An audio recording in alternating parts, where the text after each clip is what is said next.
Pretzel Rocks. That's, I think it's DMA. You have to be careful. You can't play music on the internet that you don't have the rights to. So there are several companies now that are providing royalty free, they've already paid for it, so you can use it. So let's see, we're 44 miles from Goodland, 45 miles, so we're on the other side of Goodland.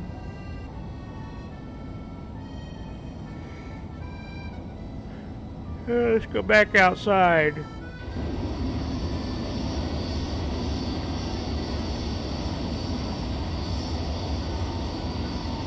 Not much to see in Kansas. Look at all those circles.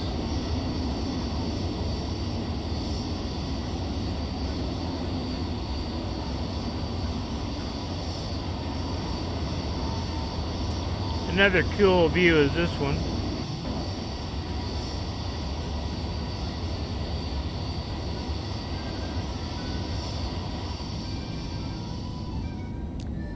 And not much to see in Kansas in the air or on the ground. I hate driving across Kansas and northern Texas. Pretty flat, nothing to see. Farmland, cows. You like cows? There's lots of cows.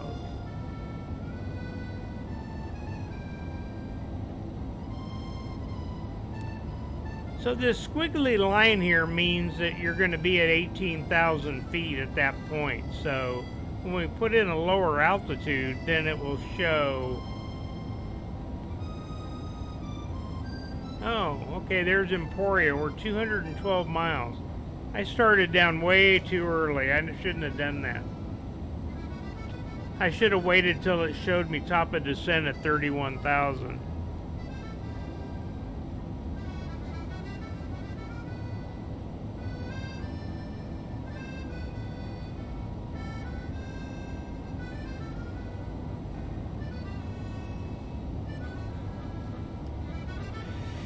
Well, I hope you're all having a, ooh, what's that? Fuel temperature. Hey, have I got a chatter here? Hetman ZXC. Well, let me go see what the fuel temperature is. I think I know how to do that. System pages. Fuel temperature. Doesn't look like it's showing fuel temperature.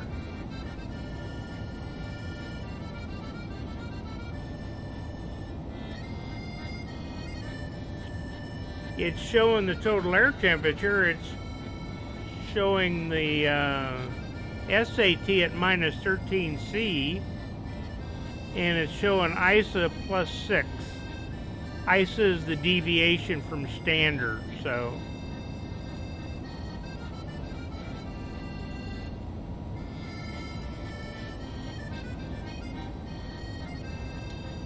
Well, welcome, Hetman ZXC.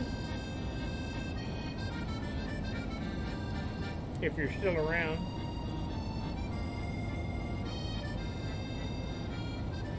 Okay, back to what we were doing.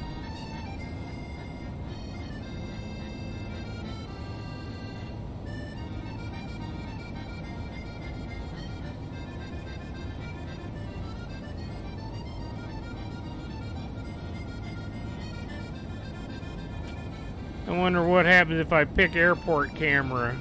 Nothing. The nearest airport camera. Auto select next. Nope. Control panel. Oh, I know how to do that. Okay. So this X camera's got just all kinds of cool things you can do, but I'm basically happy with what I got, so. Though I could do more. The problem with this streaming is there's too many things you can do.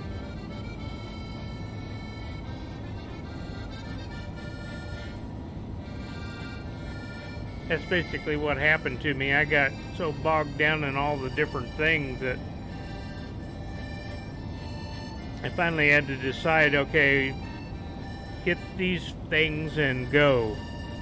You can learn the rest of it while you're streaming.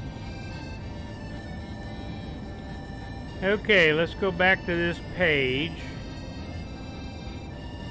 And let's see why.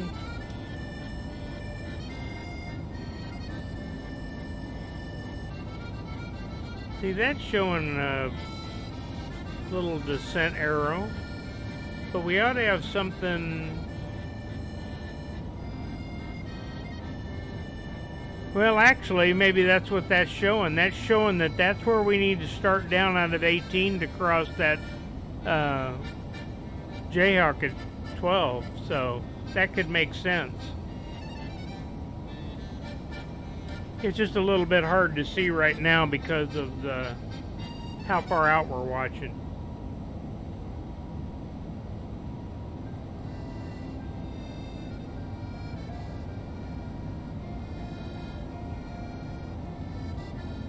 Let's do this. I'm not going to actually change it, but I want to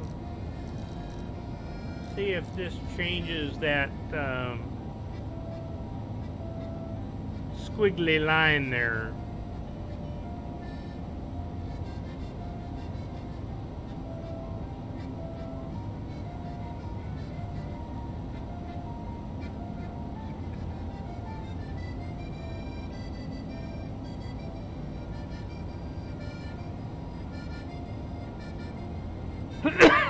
Excuse me.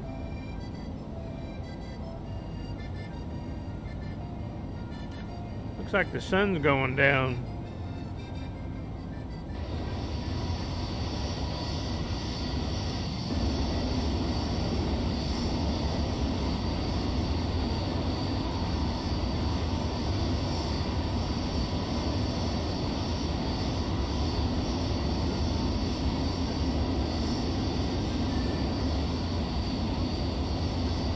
Now there's a lake out there. Big lake over there. Hey, there's the sun going down. Or that's the moon.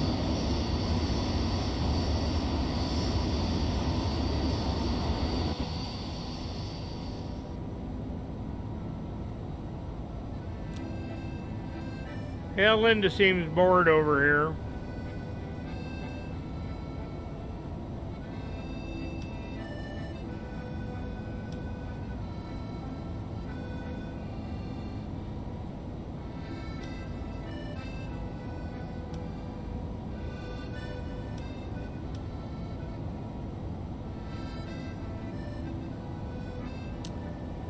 So it says we're 170 miles from Emporia, 2258.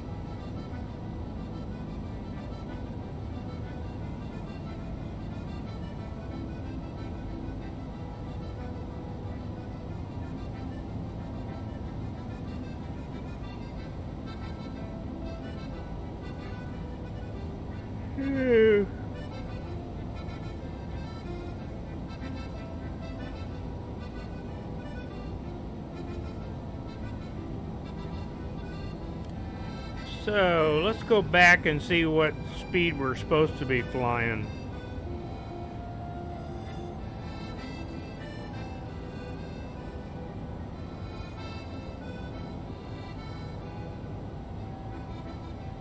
Oh, remember I hit the approach phase, so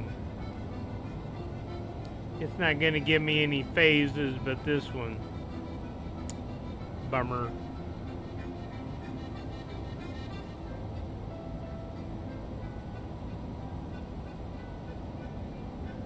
Well, that's a good lesson. Don't hit the approach phase when you're 500 miles away, and don't descend before you need to.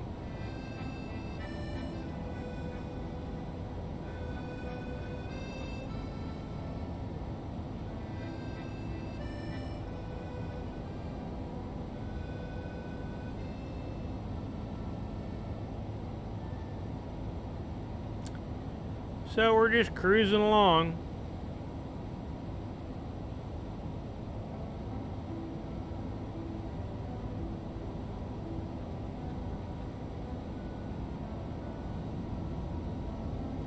Oh, there's another lake.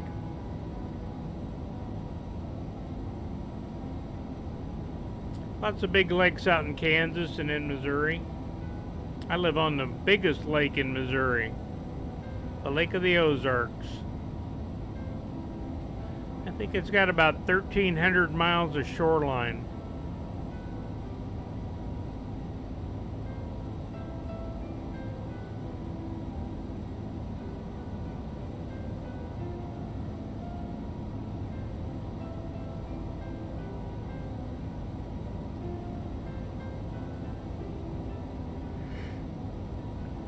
Sorry.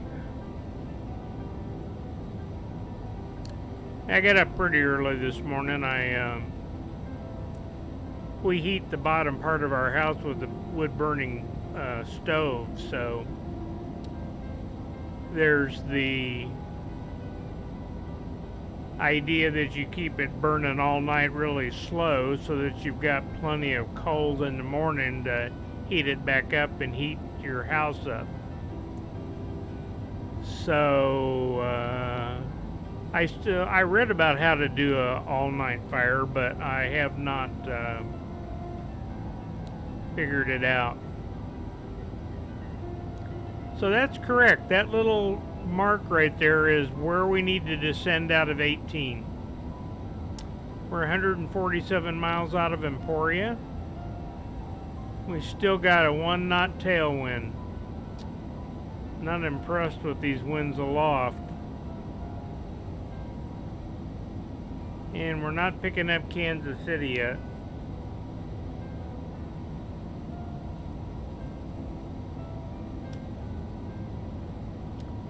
Yep, there's a turn. Let's go back and look at that radio page. We said 113.65 was Kansas City, 113.25. Let me look at, I guess what I need to do is I need to make a window for like Navigraph, and then I can switch to it so you guys can look at it.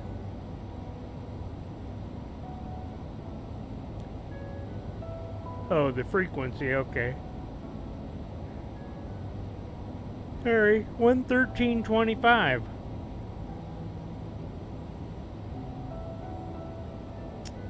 Oh, you can even put the slope in. The hell's the slope? 0.8? No, that's the mileage.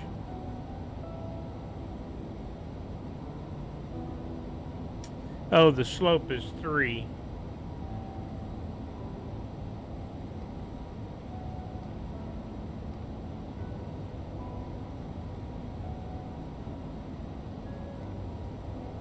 Nah, you can't put that in.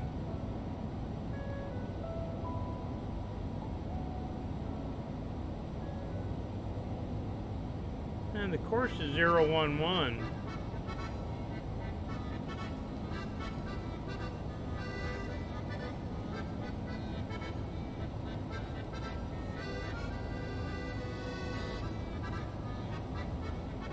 I'm not sure. Oh.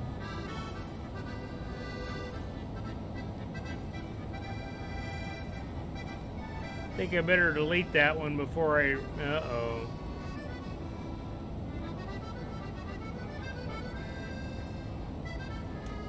No, that's a course for the VOR.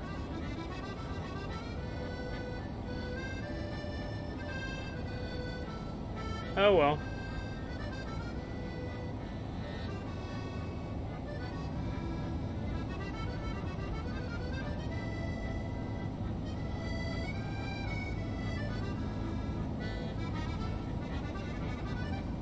Yeah, still 310 at 28,000. I'm sorry, at 18,000.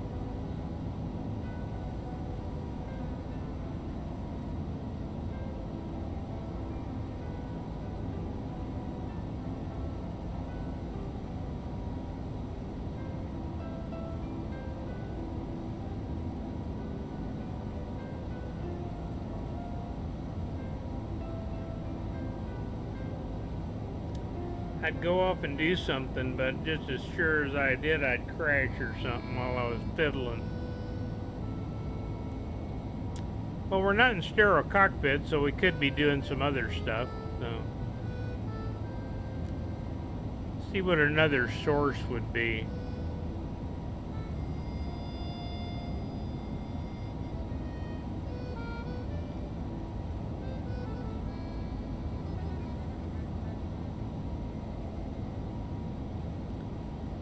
Primary monitor and secondary monitor.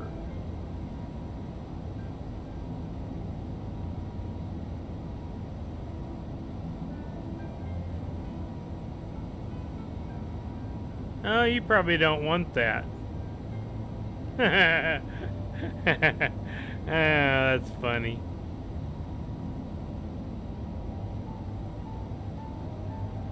I have seen that before.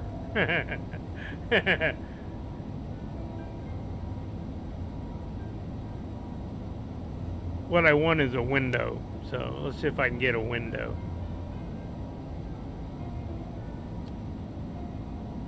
A browser source.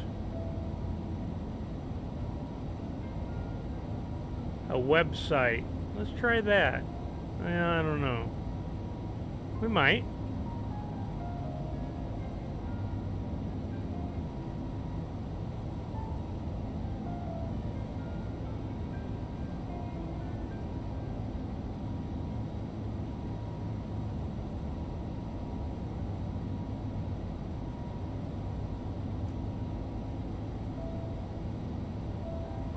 Okay. Oh, that's cool.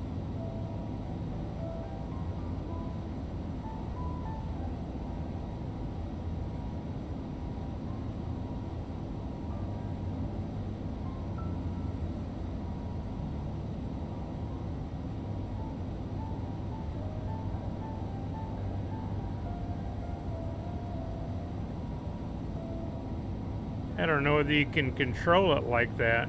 I don't think you can.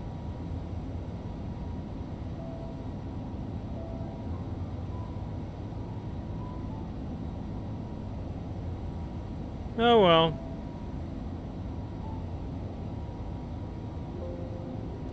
I'll experiment with that. So what I want to do is I want to be able to show you my sim briefing, and I want to be able to show you my charts and bring those up right on the screen there beside the airplane. So I'll work on that the next couple days. Next stream is on Friday. And I'll have my little thing across the top fixed. I don't know what went wrong with it, but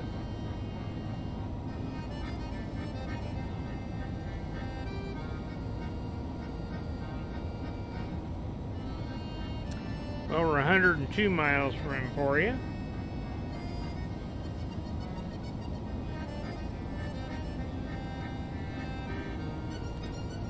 So I wanted this to, I wanted to fly from Denver to San Francisco, but it was a 3-hour flight, and I didn't want to do like a 4-hour stream. So, but you know, some people do that. I mean, they do. If you look in my on my page on there's 3 at the bottom that you can watch that I like, and one of them is a fellow that does Boston Center for VATSIM, and I think the other day he was on for like 12 hours. So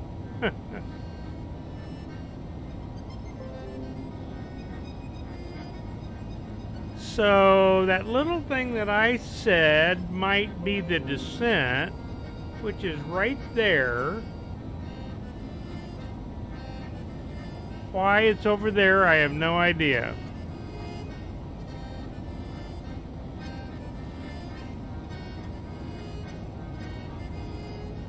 So again, the FMS is supposed to tell you when to start your descent. So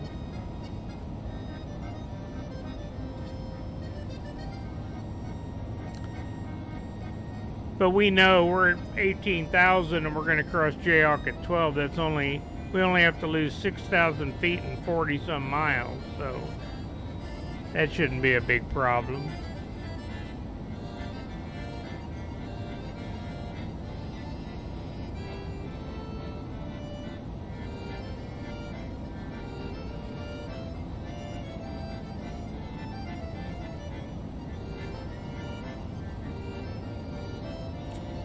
Still not saying where Kansas City is. I guess we're far enough away that we possibly at 18,000 we wouldn't be picking up the VOR.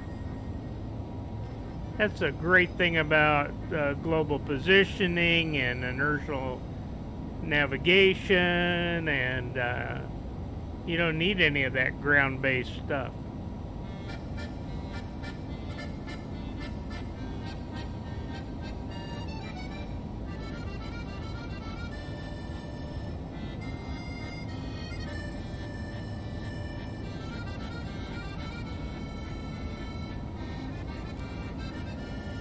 So let's go back over to the FMC and see if there's anything we can put in there to do anything for us. So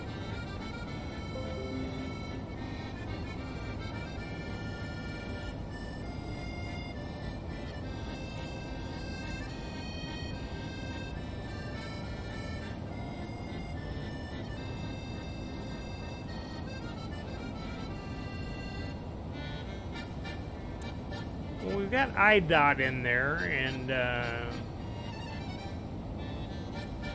wonder if we put that in number 2, if we could see the DME from the localizer. 110.5.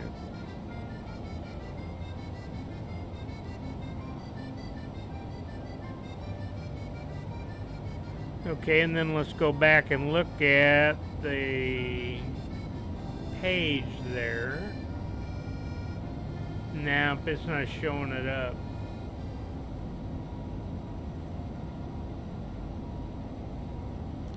Like I said, I may not have the FMC set correctly so that it will show me what I'm saying that it ought to show me. So let's go back and look at it again.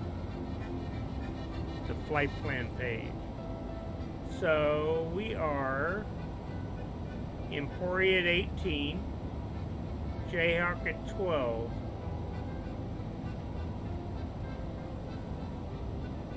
Who's at 10, and we probably want to be at 250. Let's see if that will go in there.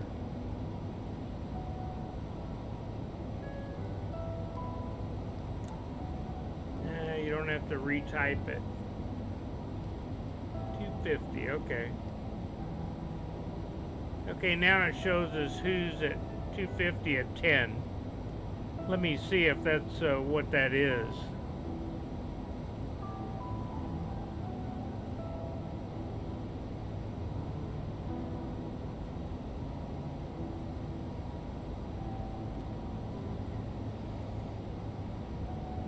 Well, 30 miles. You're 35 miles from the VOR, so it'd probably be smart to be at 250 knots. Let's go back and see if it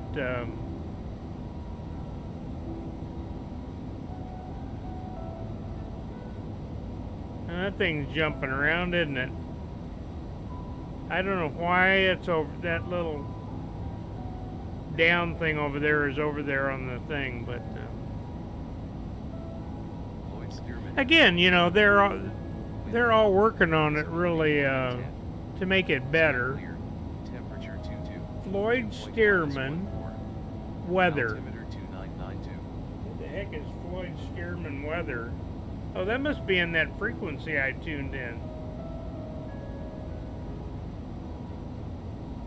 Floyd Stearman FLD weather. Wind calm, visibility more than 10. Sky clear, temperature 22, dew point -14. Altimeter 2992.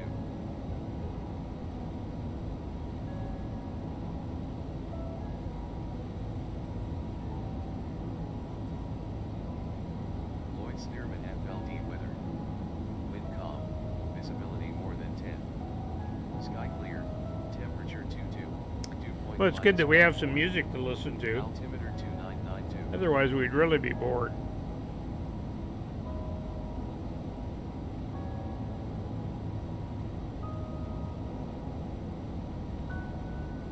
Lloyd Stearman FLD weather. Wind calm, visibility more than 10. Sky clear, temperature 22. Dew point -14. Altimeter 2992.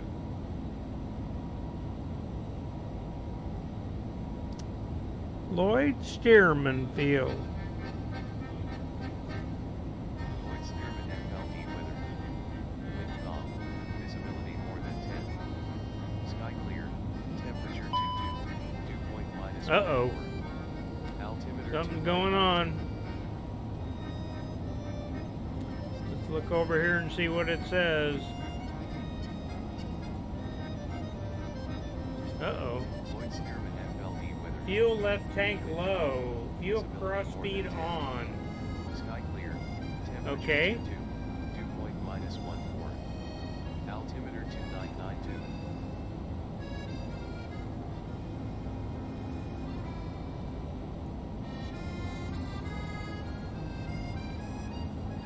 Fuel cross feed on. Stearman FLD weather. Wind calm, visibility more than 10. Sky clear. Can't read it from here. Dew point -14. Altimeter Let's go 2992. up there and look.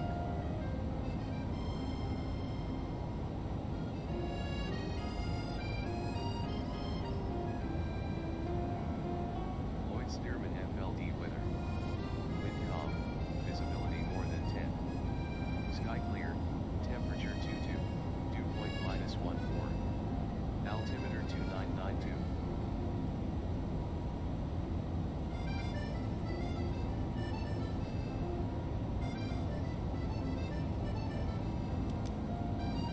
Lloyd Stearman FLD weather.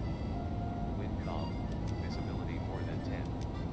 Sky clear, temperature 22. Dew point -14. Altimeter 2992.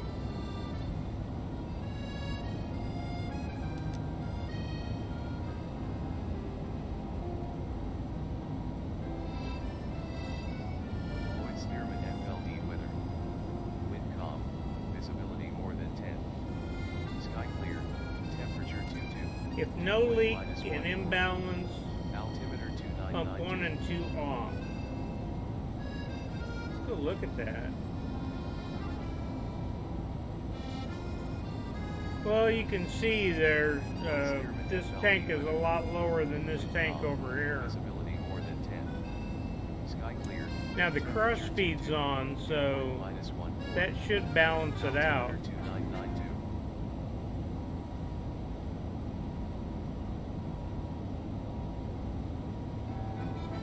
We'll watch it. Lloyd Stearman FLD weather. Wind calm. Visibility more than 10. So Sky 1 clear. and 2 off. Temperature 22. Dew point -14. Altimeter 2992.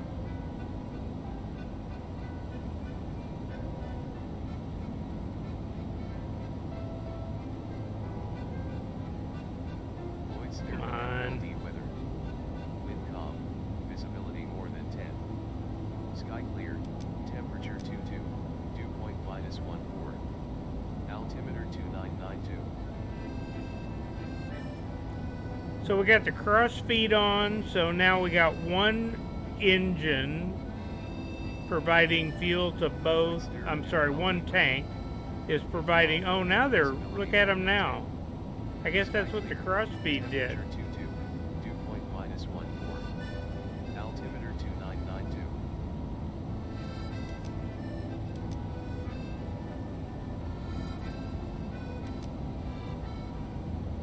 Okay, we don't Stearman FLD weather. mess up our, Wind calm. Visibility more than 10. Sky clear. Temperature 22. Dew point oh now we're back where they're supposed to be and the cross feed's off. Okay, so let's clear that. If we could, Lloyd Stearman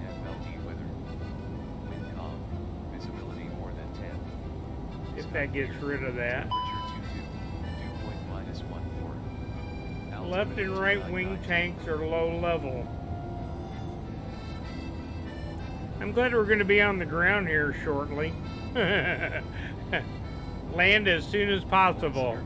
Okay, we are. Let's go direct to the final approach fix. Sky clear. Temperature 22. Dew point -14. Altimeter 2992.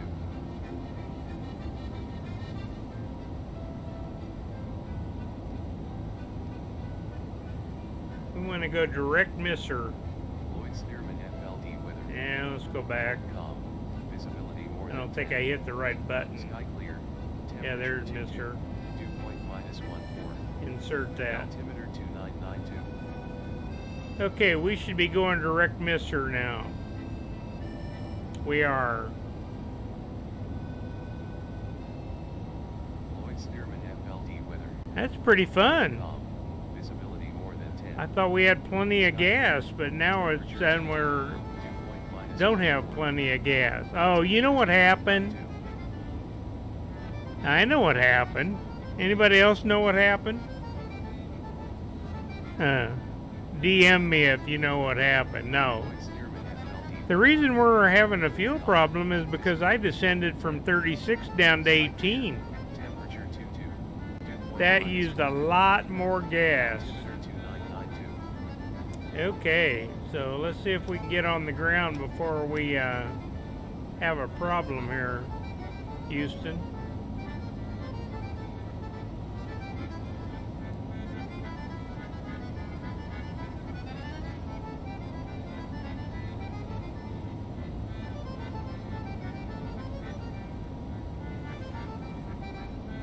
Mister, we want to be at 3,000 at Mister.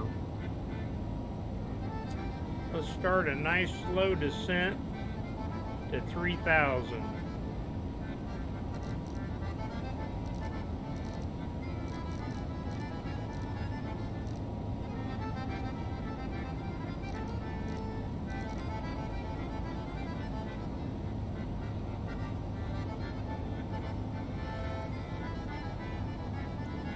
$600 down. Let's see what that's going to produce.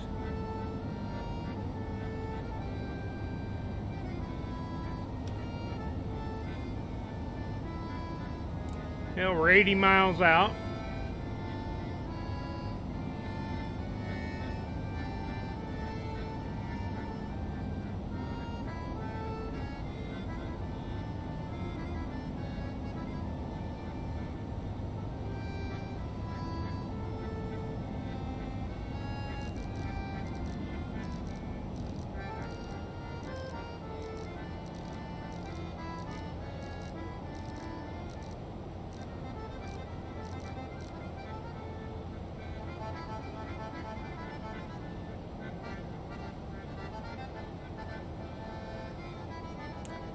And we need the local altimeter.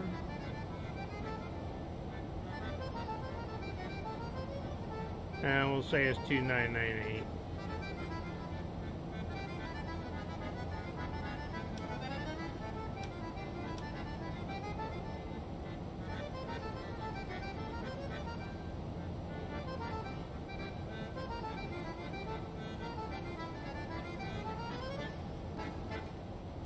Let me see what that the Kansas City weather was.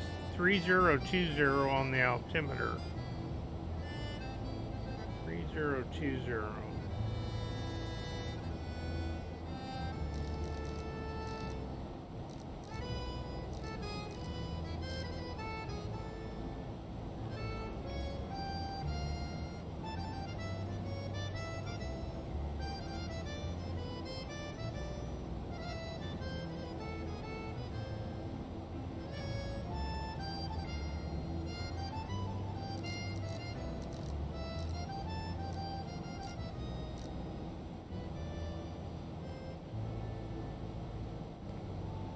Transition level.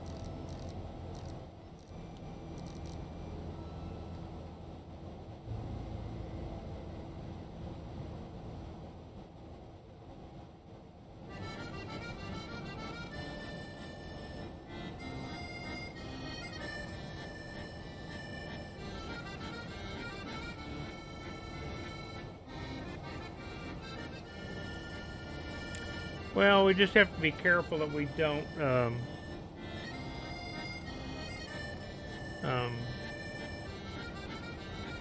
get in here too close without being at the right altitude. So that's showing where we will be level right there, and that's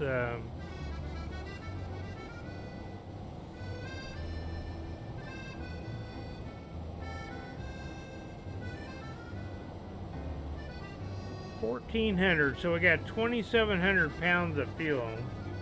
What are we burning? We're burning 800 pounds an hour. Now we have plenty of gas, hopefully. Let's don't watch that page anymore.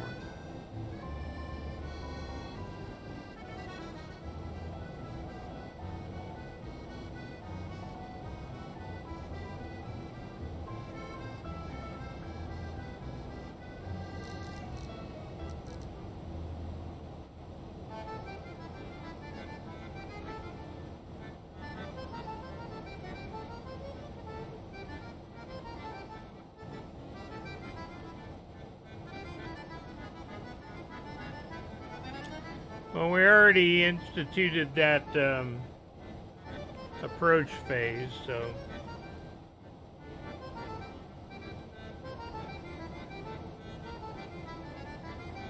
that was another mistake I made.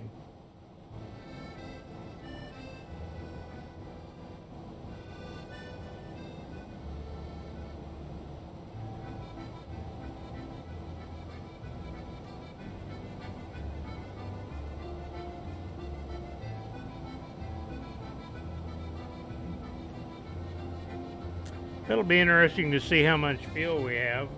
Let's go back and look at that fuel prediction page. Now it says we're going to land with 2.3.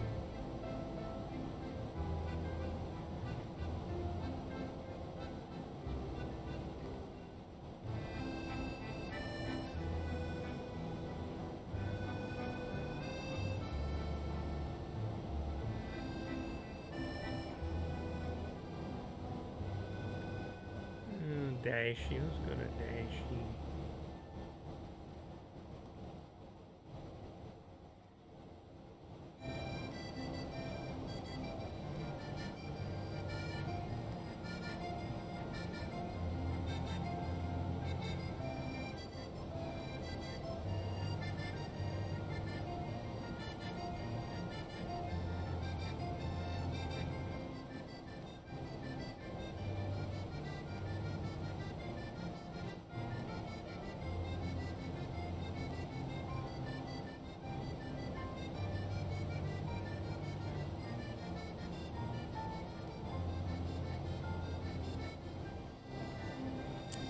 Yeah, that's fine.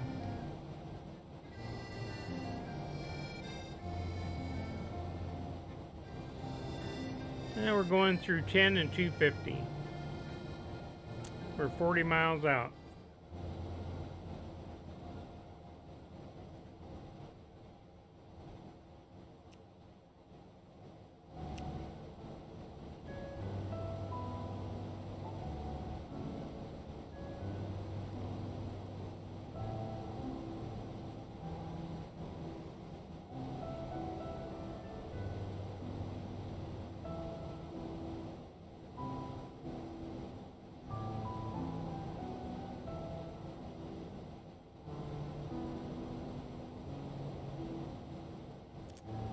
What's it saying now? We're 49.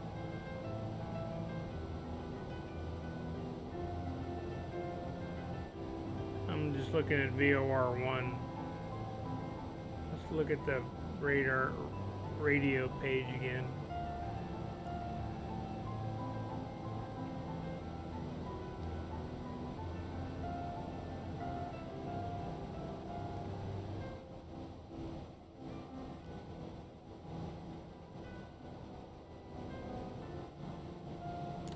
Now we're coming down nice and slow. What are we burning? 400 pounds. Land as soon as possible. Oh, we need to have, we may need to have our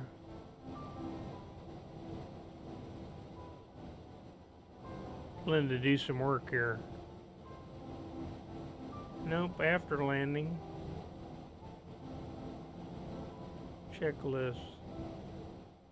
Let's do the approach check. Approach checklist. Briefing. EChem status. Check. Seat belts. On. Barrel. Set.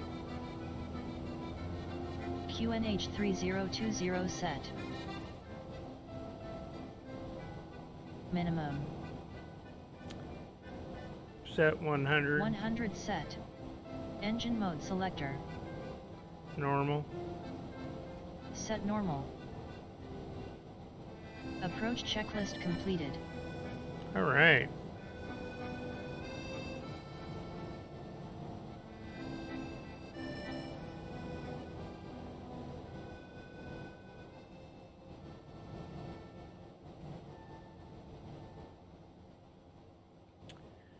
Okay, how we doing over here?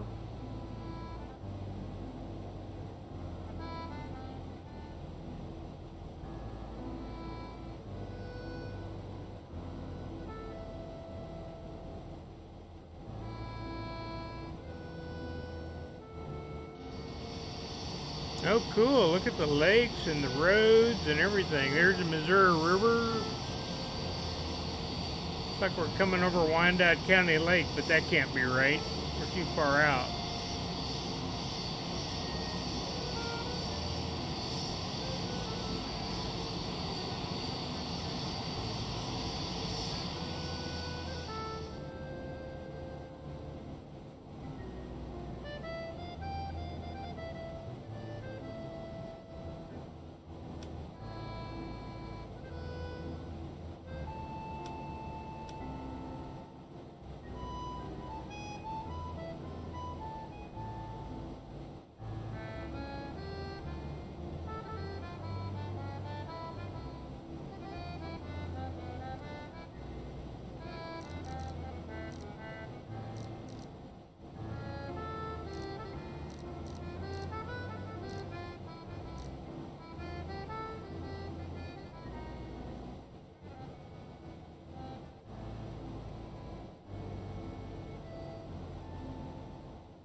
Huh.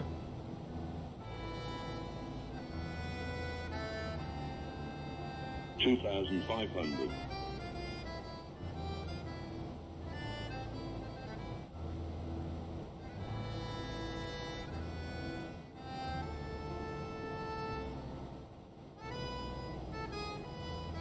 I think this is the Kansas River we're following up. 2,000.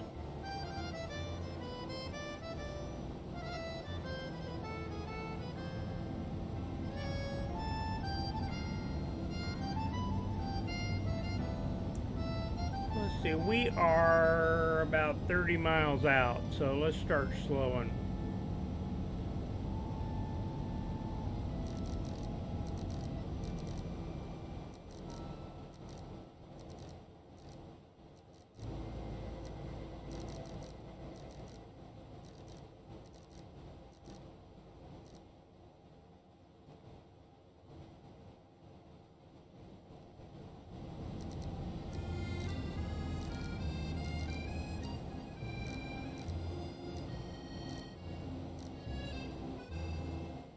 So 200, and let's see what those speeds are for the flaps.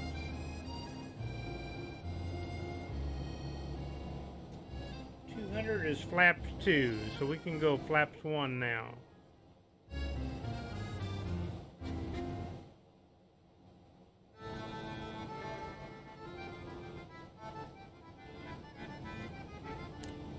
trying to go slow.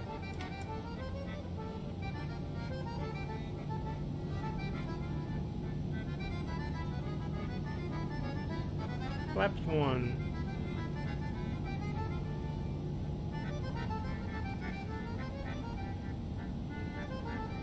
So 190 we need to be at, really, 190.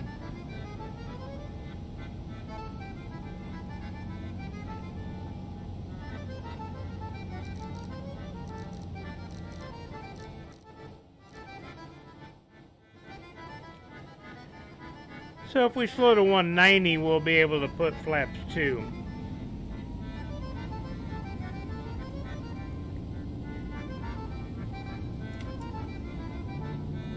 And arm the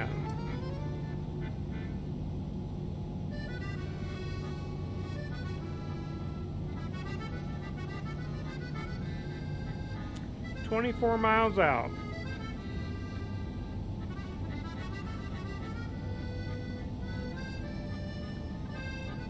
I thought I set that at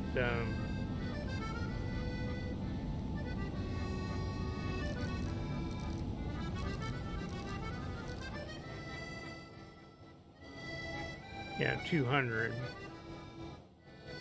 That's the difference between managed and selected.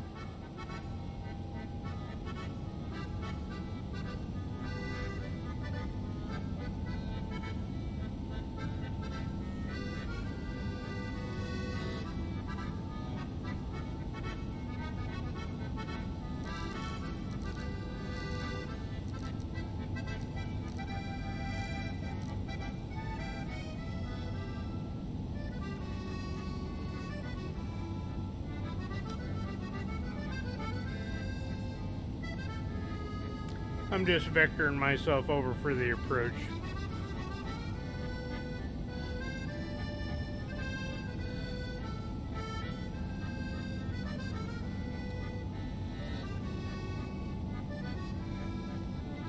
See this nice cup my son gave me for my for my birthday, I guess.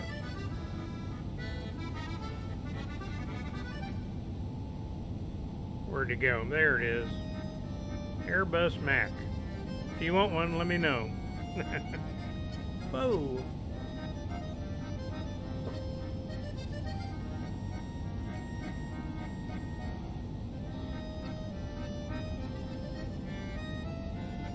Oh, there's the localizer. When I tried to push that button, it wouldn't work a minute ago. Oh, there it is. So now it's going to capture the localizer.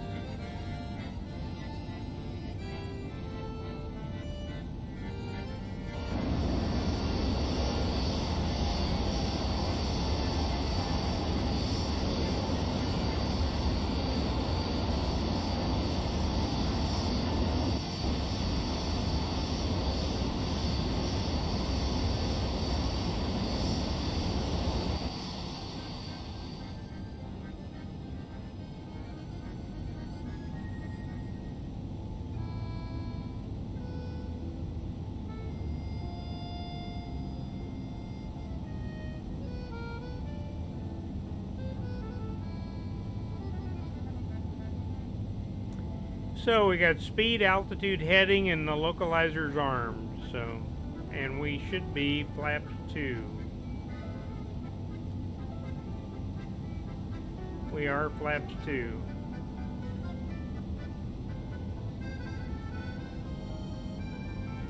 I'd look at the fuel, but it doesn't matter. We're gonna land. We're a little bit ahead of time. Remember, it said we were going to land at 25, and we're landing at about 17. So. Approach phase activated. Okay, that's when I should have done it.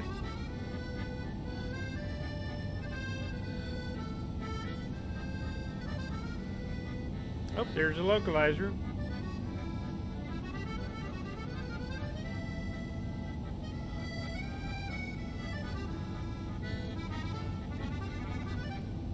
Oh, there's the runways.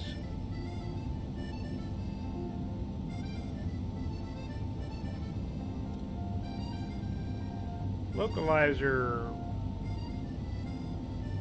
Now we can hit the approach button. And now we are, let's turn on both autopilots. Good. Now we're Cat 3 dual. So we'll do an auto land. What did we say our approach speed was? Let's look at that again. Approach speed is 141.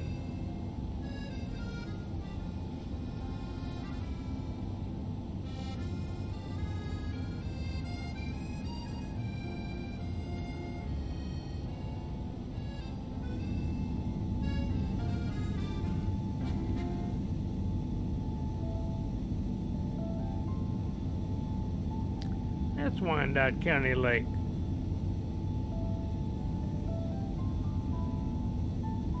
Kansas City over there.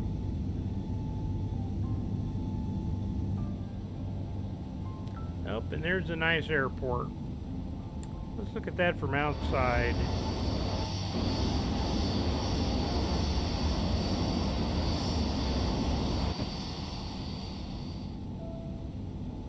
And there comes the glide slope down, and we got glide slope capture. We need to put the gear down, and we need to slow to that final speed.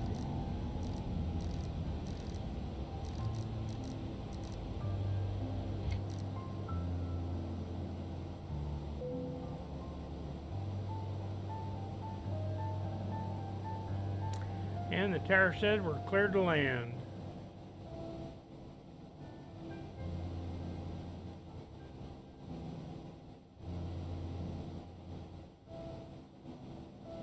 Oh, it helped. Runway turn off, lights on. Taxi lights take off.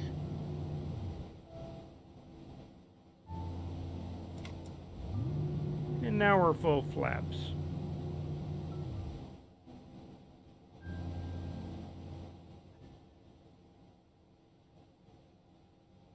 Looks like a pretty good rendition of Kansas City with the 2 terminals. There used to be 3, but now there's only 2.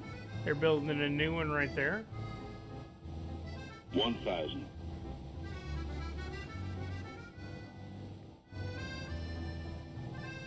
We need brakes medium. And I believe we did spoilers arm, but we'll look at it again. Yeah, they are. 500. 500.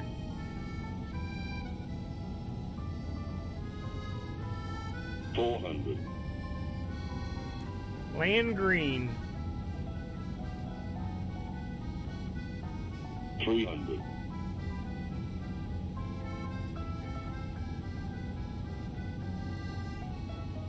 100 above. 200.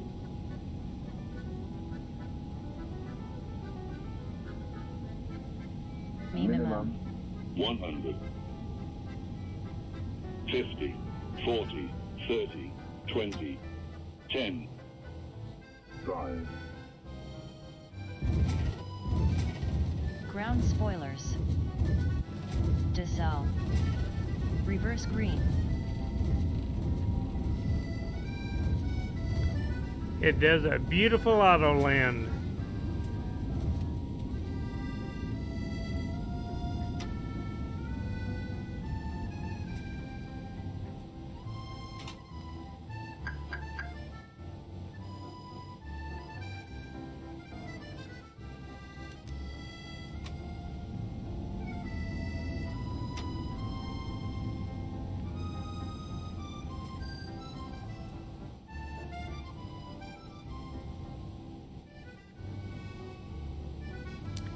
Can't beat that nice auto land.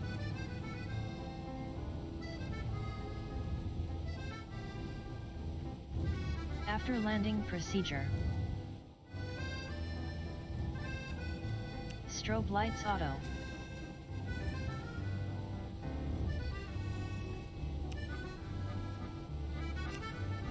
Landing lights off.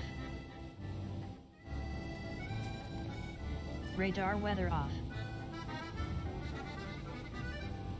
Predictive wind shear system off. Ground spoilers disarmed.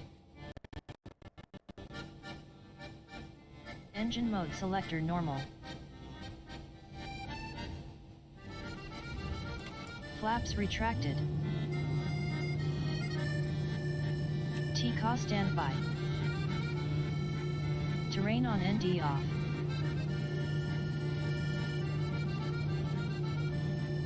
Anti-ice off.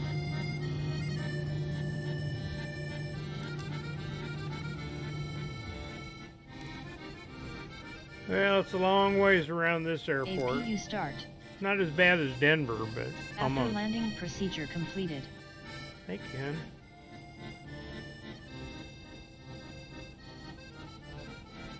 Landing checklist. Cabin crew. Advised. Missed approach altitude. This checklist cannot be performed on the ground.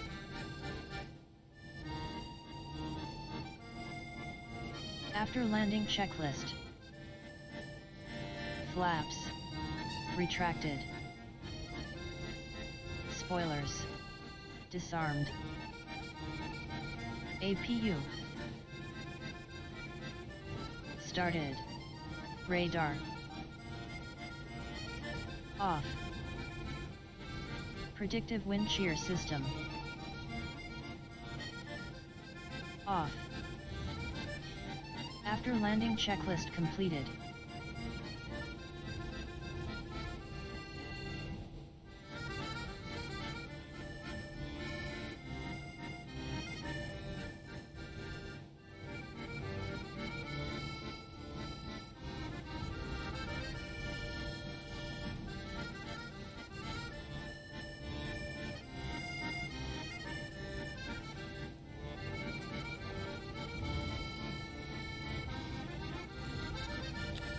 Now, when I was an FAA controller, I was a controller here.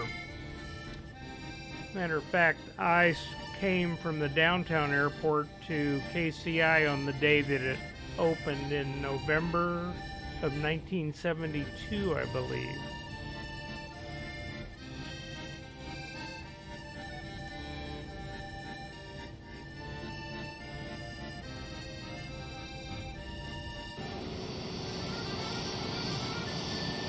That's a pretty good view of the taxiways.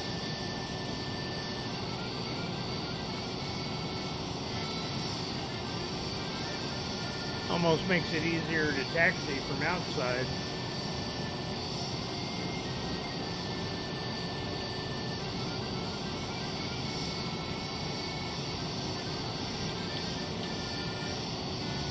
Oh, they even got the firehouse where it's supposed to be.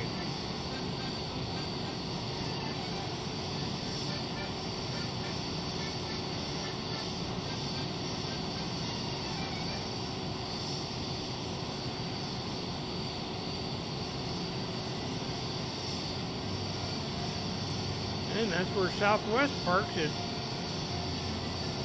Terminal B.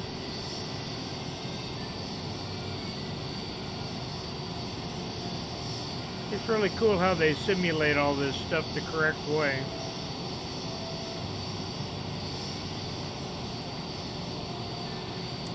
So we're going to go over to Charlie. I think it said it was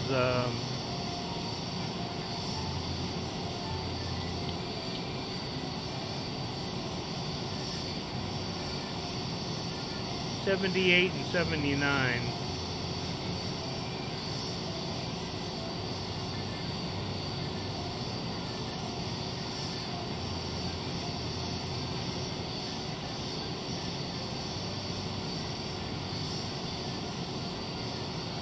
I kind of know where those gates are.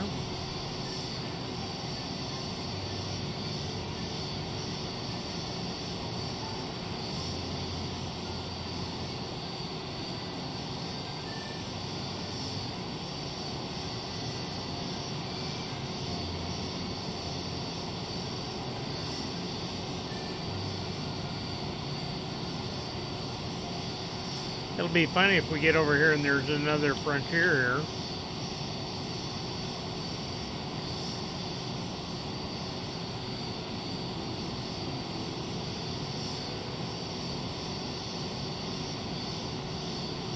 Here's Continental.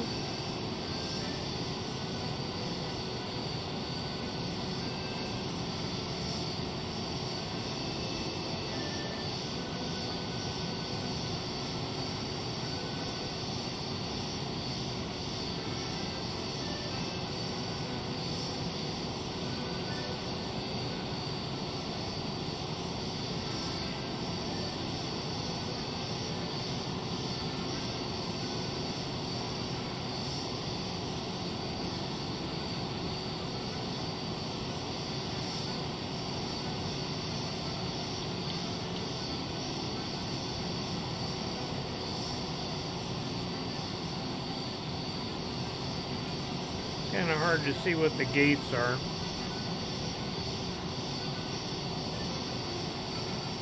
We'll stop here and look.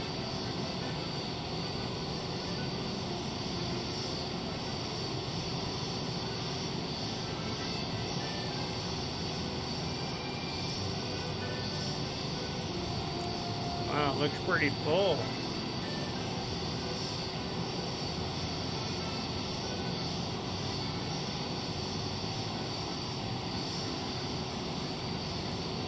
Looks like there might be some room right there to pull in.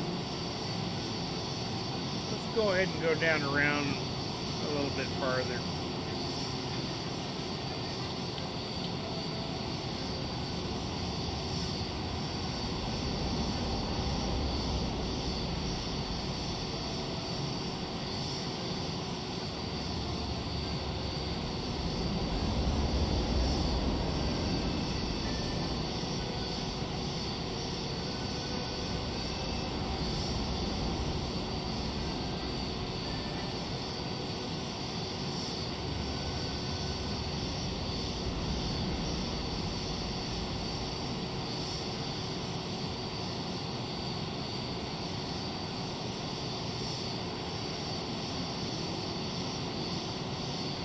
Now let's look and see where we are.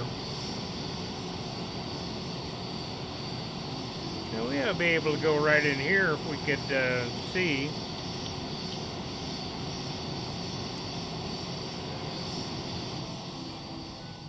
Let me see if I got some more lights that I might turn on to see.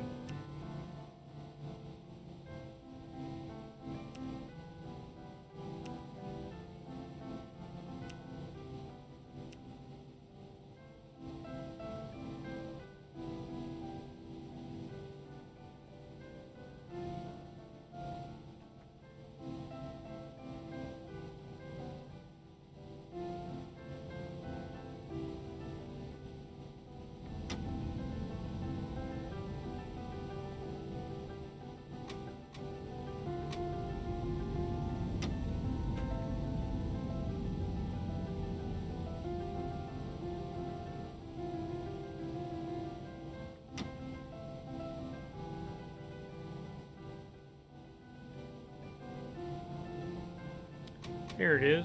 Oops.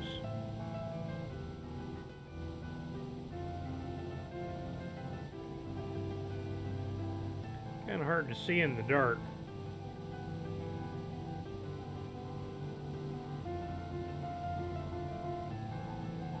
Whoa, I think I better stop right there.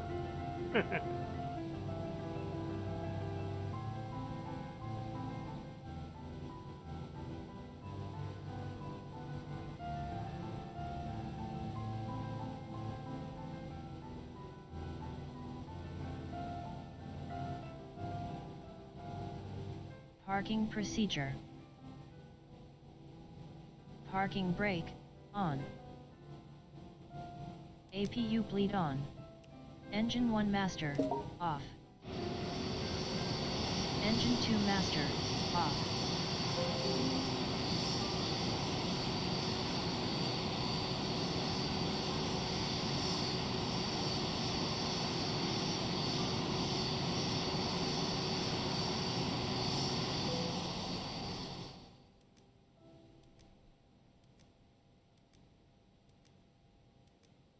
Transponder off.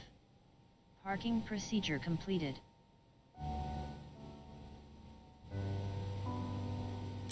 Well, I guess that's it. Let's do the securing Securing procedure. the aircraft procedure. Parking brake, on. Oxygen crew supply off. She's really good at all these things. ADIRS off. Exterior lights off. Emergency exit lights off. APU bleed off.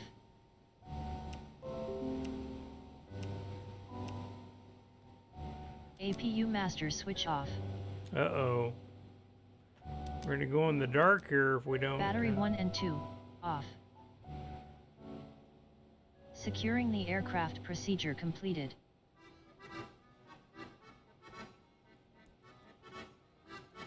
Let's see if we have external power now.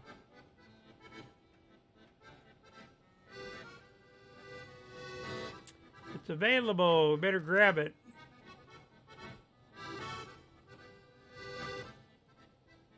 Securing the aircraft checklist. ADIRS. Off. Oxygen. Off. APU bleed. Off. Signs. Off. Emergency exit lights. Off. APU and battery.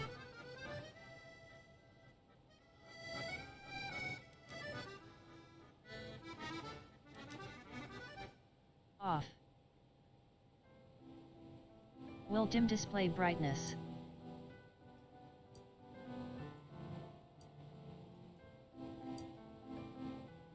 Securing the aircraft checklist completed. Wow, she is so good. Well, 2 hours and 43-minute stream. Nobody showed up. That's fine. You guys can watch this anytime you want. They're recorded. Well, I'll get those little problems that I couldn't figure out tonight done. And as always, fly safely. Have a good night. And I'll show you one of my cool screens.